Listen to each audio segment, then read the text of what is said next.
close till I get up. Time is barely on our side. I don't wanna waste what's left. The storms we chase are leading us, and love is all we'll ever trust. Yeah, no, I don't wanna waste what's left.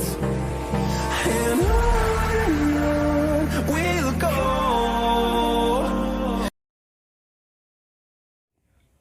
Oke, kita mulai langkah yang pertama, yaitu kita dengan mendownload aplikasi Accurate Light pada Play Store atau App Store. Bagi pengguna iPhone atau iOS bisa menggunakan iOS Store atau Apple Store. Oke, langkah selanjutnya setelah kita berhasil menginstal aplikasi Accurate Light di ponsel kita, yaitu kita membuat akun melalui website Accurate di Google. Setelah akun jadi dan telah terverifikasi di Gmail kita bisa login pada aplikasi Accurate Light yang sudah kita download di HP. Lalu akan muncul tampilan seperti pada layar tersebut. Oke teman-teman, langkah pertama yang kita lakukan dalam membuat project baru dengan Accurate Light yaitu membuat database baru dengan mengisi nama database yang akan kita buat dan kode akun dapat dikosongkan ya, tidak usah diisi, nggak apa-apa, langsung klik saja OK. Oke, langkah selanjutnya setelah kita berhasil mengisi database, kita akan otomatis masuk pada ke pengaturan awal, yaitu mengisi nama perusahaan kita dan juga tanggal mulai pembukuan. Dan saya ingatkan bahwa tanggal mulai pembukuan itu tidak boleh salah ya, karena itu bisa berpengaruh sampai akhir pada laporan yang kita buat. Oke, setelah kita berhasil membuat pengaturan awal, kemudian kita lanjut mengisi profil perusahaan yang terdapat pada tool pengaturan, dan kita harus mengisi seluruh data dalam profil perusahaan tersebut. Kalau semua sudah terisi, langsung kita klik checklist pada pojok kiri atas. Lalu secara otomatis untuk pengaturan profil perusahaan tersebut akan tersimpan dalam data tersebut. Oke, setelah kita berhasil membuat profil perusahaan, yang langkah selanjutnya itu kita membuat persiapan. Kita masukkan daftar pelanggan pada tool pelanggan. Langkah yang pertama yang kita lakukan yaitu menambah daftar pelanggan dengan menekan tombol garis 3 pada kolom kiri atas, lalu pilih pelanggan. Langkah selanjutnya yaitu kita klik tanda plus pada pojok kanan bawah untuk menambah daftar pelanggan, lalu isi nama daftar pelanggan sesuai dengan data yang ada di perusahaan dan lalu klik sim. Setelah selesai menambahkan semua daftar nama pelanggan, lalu tekan titik 3 pada salah satu nama pelanggan, lalu tekan lihat. Kemudian setelah itu akan muncul tampilan data pelanggan yang belum ada saldo piutang awalnya. Lalu langkah selanjutnya kita memasukkan saldo piutangnya dengan cara menekan titik 3 pada pojok kanan atas, lalu klik saldo piutang awal. Nah, setelah itu masukkan saldo awal sesuai dengan tanggal dan jumlah saldo yang ada, lalu klik OK. Tanggalnya jangan sampai lupa, jangan sampai salah ya. Tampilan setelah memasukkan saldo awal akan berubah dengan tampilan yang sebelumnya. Oke, langkah selanjutnya kita membuat daftar pemasok. Langkah pertama yang perlu kita lakukan untuk menambah daftar pemasok dengan menekan tombol garis 3 pada pojok kiri atas, lalu pilih tool pemasok. Nah, langkah selanjutnya klik tanda tambah pada pojok kanan bawah untuk menambah daftar nama pemasok, lalu isikan nama pemasok sesuai dengan data yang ada, dan untuk data atau kolom di bawahnya silahkan tidak diisi, tidak apa-apa, langsung diklik simpan saja. Setelah selesai menambah semua pemasok, tekan titik 3 lalu tekan lihat. Kemudian akan muncul tampilan data pemasok yang belum ada saldo awal piutangnya. seperti yang terdapat di layar kaca Anda.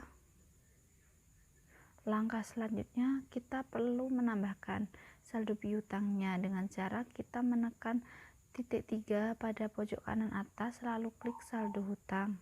Langkah selanjutnya yaitu masukkan saldo awal sesuai dengan tanggal dan jumlah saldo. Nah, untuk tanggalnya diteliti lagi jangan sampai salah. Lalu setelah semuanya sudah lengkap, lalu klik OK. Tampilan pemasok data nama pemasok yang sudah dimasukkan saldo hutang awalnya berbeda dengan tampilan sebelumnya yang belum ada saldo awalnya. Nah, langkah selanjutnya yaitu kita harus men-setup persediaan barang.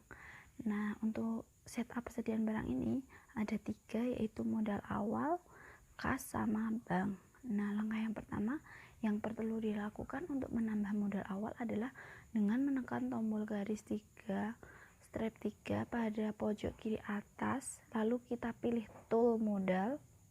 Setelah kita menekan tool modal akan muncul tampilan seperti layar kaca Anda. Lalu di situ kita tinggal isikan seberapa besar saldo modal awalnya sesuai dengan data yang ada di perusahaan. Nah, setelah itu langsung saja kita masukkan dan otomatis itu akan tersimpan. Setelah kita berhasil memasukkan modal awal, langkah selanjutnya yang perlu kita lakukan adalah kita klik tombol tambah pada pojok kanan bawah, lalu kita masukkan tanggal, nilai, dan catatan, lalu kita pilih kas karena itu masuk ke kategori kas, dengan catatan itu kas kecil. Nah, setelah kita berhasil sudah memasukkan modal awal, kas, dan yang ketiga itu kita masukkan yang untuk bank. Bank ini masuk ke kategori bank, lalu tanggalnya sama, tanggal 2 Mei 2013, dan ini saldonya sebesar 4 juta, ini dengan keterangan kas bank. Nah, untuk itu kita sudah berhasil men-setup persediaan barang dagang ya, dari modal awal, kas, bank, seperti yang terdapat di layar kaca Anda.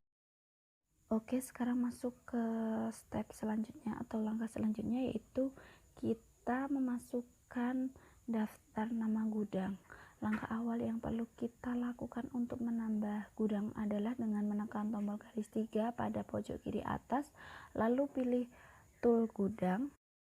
Setelah kita berhasil membuat nama gudang cadangan, kan di perusahaan itu membutuhkan 3 nama gudang, yaitu cadangan, center, dan utama. Kita sudah berhasil membuat yang gudang cadangan. Untuk center dan utama itu cara membuatnya sama seperti kita membuat nama gudang cadangan ya. Nah, oke teman-teman, kita masuk ke step selanjutnya, yaitu kita melakukan atau menambah kategori barang dengan cara kita menekan tombol garis 3 pada pojok kiri atas, lalu kita pilih tool kategori barang. Setelah kita berhasil mengklik tools kategori barang, yaitu langkah selanjutnya yaitu kita klik tanda tambah pada pojok kanan bawah. Nah, di situ kita isikan nama kategori barang yang kita inginkan yang sesuai dengan data perusahaan. Nah, dalam kasus ini kita menggunakan kategori barang yaitu barang dagangan. Nah, setelah kita berhasil mengisi nama kategori barang, secara otomatis itu akan tersimpan dan ada tanda bahwa kita sudah sukses untuk mengisi kategori barang. Oke, langsung saja ke langkah selanjutnya, yaitu pengaturan barang atau kita masukkan ke dalam stok pada menu halaman pertama ya. Langkah pertama yang harus kita lakukan yaitu untuk menambah data barang adalah dengan klik stok pada tampilan utama. Setelah kita berhasil menekan stok pada tampilan utama, langkah selanjutnya yaitu kita klik tombol tambah pada pojok kanan bawah untuk membuat data barang yang akan kita kita tambahkan sesuai dengan data perusahaan. Nah, langsung saja kita masukkan nama barang, kode UPC, kategori, satuan, daftar jual, stok harga beli, dan gudang. Lalu setelah kita memasukkan data-data tersebut, langsung kita klik simpan ya. Misalnya saja ini dalam PT Toko Aneka Prima ya.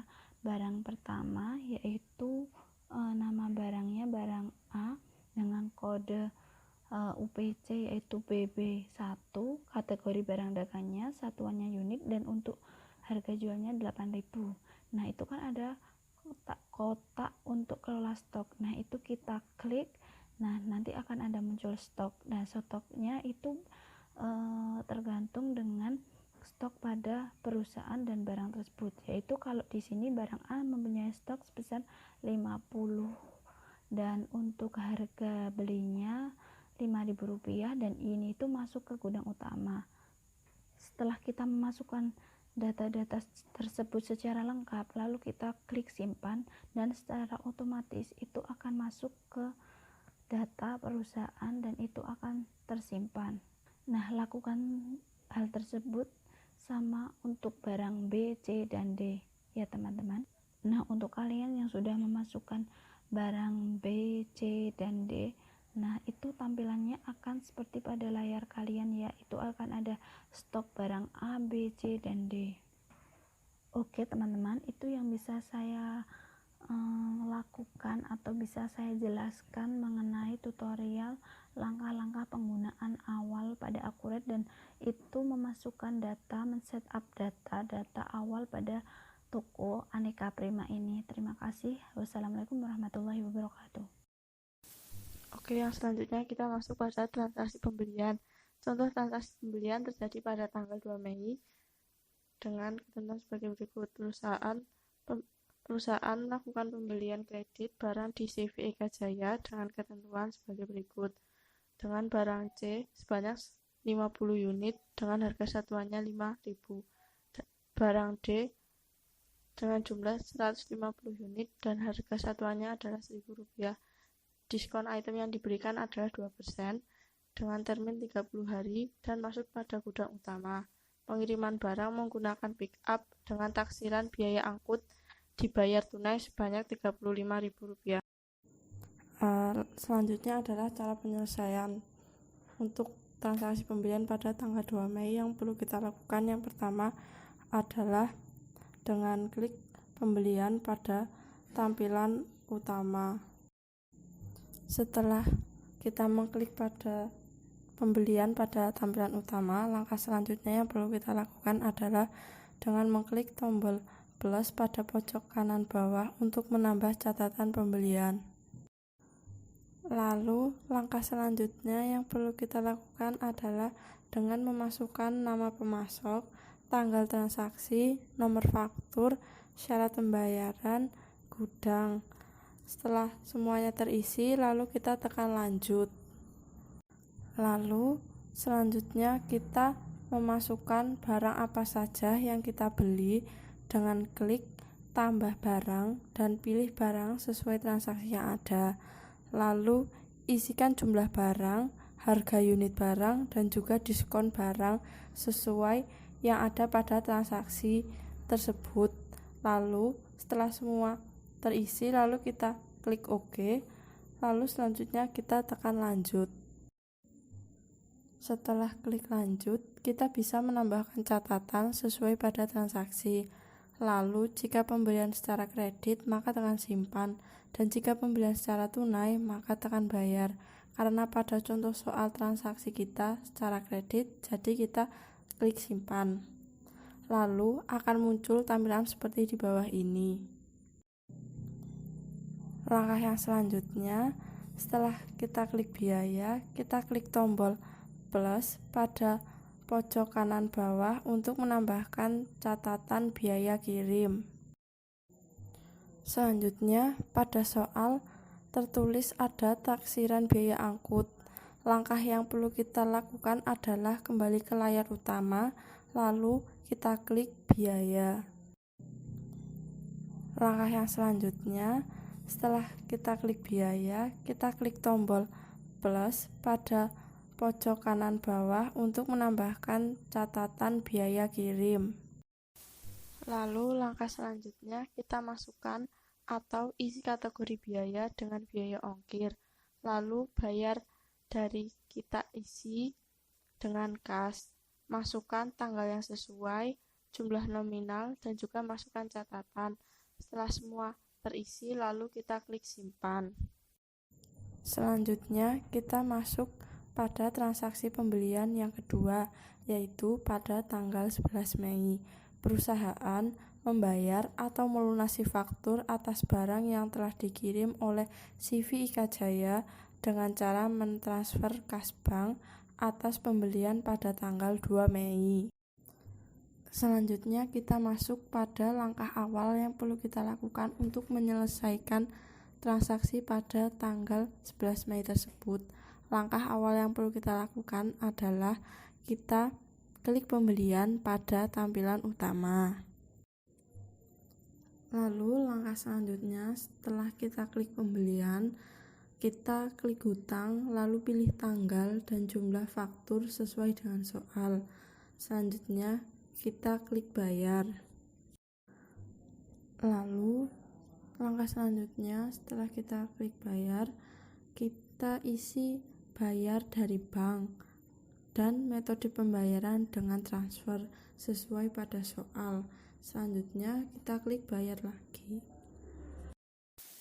Langkah selanjutnya kita masuk pada transaksi penjualan. Pada transaksi penjualan ada contoh pertama, yaitu pada tanggal 12 Mei, penjualan barang secara kredit kepada CV Gema berupa yang pertama barang A dengan jumlah 70 unit dan harga per unitnya adalah Rp10.000 dengan diskon 2%. Barang B dengan jumlah 50 unit dan harga satuannya adalah Rp8.000. Jatuh tempo selama 45 hari. Barang diambil dari gudang center, pengiriman barang menggunakan mobil box.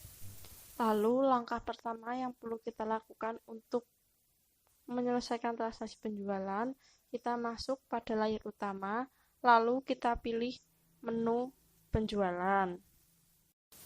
Lalu selanjutnya setelah kita masuk pada menu penjualan, kita pilih nama pelanggan sesuai yang ada pada soal. Setelah kita memilih pelanggan sesuai dengan soal, kita lanjutkan untuk pilih barang sesuai yang ada pada soal. Dan setelah kita memilih barang yang kita pilih, selanjutnya tidak lupa kita memilih gudang yang sudah ditentukan pada soal. Selanjutnya, pada barang A, masukkan data berupa unit dengan harga unit dan diskon jika ada sesuai dengan soal. Lalu selanjutnya kita klik OK jika semua sudah terisi dengan benar. Setelah mengisi data barang yang diminta, lalu untuk syarat pembayaran, tanggal transaksi, dan diskonnya jikalau ada sesuai soal, untuk pembayaran secara tunai atau COD, maka kita klik bayar, dan untuk pembayaran secara kredit kita klik simpan. Yang selanjutnya kita masuk pada contoh soal pada retur penjualan. Contoh soal tersebut terjadi pada tanggal 9 Mei dengan soal sebagai berikut. PT Stekom meretur barang yang dibelinya pada gudang utama tanggal 14 Mei berupa barang B sebanyak 5 unit dengan harga satuannya adalah Rp8.000 dengan uang dikembalikan secara tunai kas. Lalu langkah awal untuk menyelesaikan soal tersebut, langkah pertama yaitu klik garis 3 di kiri atas untuk menampilkan menu yang ada di Akurat Light, salah satunya menu retur penjualan. Lalu kita klik retur penjualan. Yang selanjutnya, setelah kita mengklik retur penjualan, kita pilih nama pelanggan sesuai yang ada pada soal. Yang selanjutnya, tampilan konfirmasi retur penjualan dengan nama pelanggan yang diminta juga pada soal. Lalu kita isi isikan diambil dari nama, nominalnya, dan metode pembayaran. Lalu setelah semua kita isi, lalu kita klik kembalikan. Selanjutnya, setelah kita klik kembalikan, akan muncul notifikasi jika retul penjualan berhasil dibuat dan dibayarkan. Lalu kita klik OK dan selesai. Selanjutnya transaksi biaya. Yang pertama biaya ongkos kirim yang terjadi selama transaksi pembelian. Caranya membuka terlebih dahulu menu biaya, setelahnya tekan tombol tambah untuk menambah transaksi. Lalu dalam kategori biaya diisi dengan biaya ongkos kirim. Dibayar dari kas, tanggal diisi saat transaksi tersebut terjadi, dan jumlah sesuai yang tertera pada soal. Setelah itu, klik simpan. Lalu untuk transaksi biaya listrik dan telepon, biaya air pump, dan biaya gaji bulan sebelumnya dilakukan seperti halnya mengisi biaya ongkos kirim dengan data disesuaikan pada soal. Maka tampilannya akan seperti berikut. Transaksi berikut yaitu transaksi pembayaran piutang. Contoh satu transaksi pada tanggal 5 Mei diterima pelunasan piutang secara kas dari PT Stekom sebesar 300.000, PT Prima PAT sebesar 500.000. Pada PT Prima PAT memilih akan disetor kemana dan metode pembayaran yang akan digunakan beserta jumlah. Setelah sudah lengkap, klik terima. Pada PT Stekom, pilih nominal yang ditentukan dan klik terima uang, lalu akan muncul notifikasi bahwa transaksi tersebut berhasil, lalu klik OK. Lakukan langkah yang sama untuk soal berikutnya. Dan untuk selanjutnya, kalian dapat memilih menu bank. Oke, untuk langkah-langkahnya, kalian dapat membuka layar utama dan membuka menu kas atau bank. Dan kalian dapat memilih atau mengklik menu kas atau bank dengan sesuai soal. Lalu akan muncul history bank. Kalian dapat klik titik 3 di kanan atas dan akan muncul menu seperti gambar. Pilih menu penerimaan non-penjualan. Untuk selanjutnya, kalian dapat memasukkan data sesuai soal. Pada menu pendapatan luar usaha, Anda dapat memilih pendapatan di luar usaha lainnya sesuai soal dan tanggal serta nominalnya. Lalu klik OK. Bagian terakhir ialah laporan keuangan. Untuk menampilkan laporan keuangan, Anda dapat memilih menu laporan pada layar utama. Setelah Anda memilih menu laporan, akan ada pilihan untuk membuka laporan laba rugi, neraca, penjualan, biaya, dan barang terlaris. Anda dapat mengklik dan masukkan periode akuntansinya. Dan seperti ini contoh tampilan laporan laba ruginya. Dan seperti ini contoh tampilan laporan biaya yang diminta. Dan seperti ini tampilan laporan penjualan yang diminta. Dan seperti ini tampilan neraca yang diminta.